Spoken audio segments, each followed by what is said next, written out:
So normally I knit continental. Knitting looks, my hands are like this, the yarn is tensioned over my left hand, and actually forming the stitches looks like this. It's a little bit lower than I usually do it, but I wanted to make sure the camera could see it. So when you purl, normally you turn your work, and then you bring the yarn to the front. And when you're purling continental style, you kind of end up doing this weird finger thing that I hate and I'm not very good at. It's sort of awkward. It sort of hurts your hands. And I think that lots of people hate purling continental style.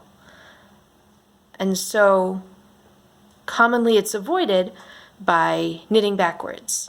And if you're me, at least,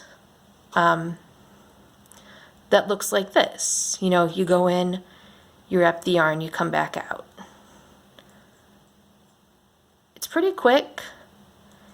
It doesn't do a great job of mirroring the way that I normally knit. You know, there's a lot more hand movement involved, and I keep dragging the tip of my needle over this finger. And as you can see, my fingers are already kind of torn up. They don't actually need the additional abuse. So what I realized today, which was very exciting for me, was that you can tension the yarn over your right hand the same way you do when you normally knit.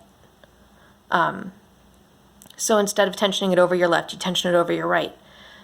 And then suddenly, knitting backwards, and I've only done about a row of this, so I'm not very good at it, but I'm trying to explain the concept.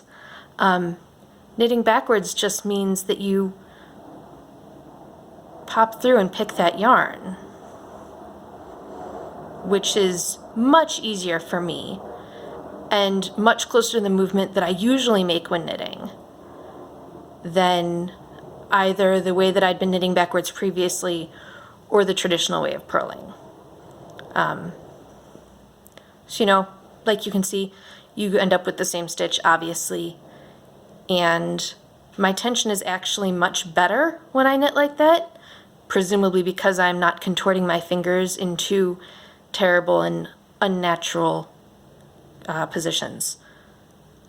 But yeah, so that's what I realized today, and I feel both brilliant and like that's going to make a huge change in terms of how fast I can knit things, and also unbelievably stupid for not figuring that out earlier.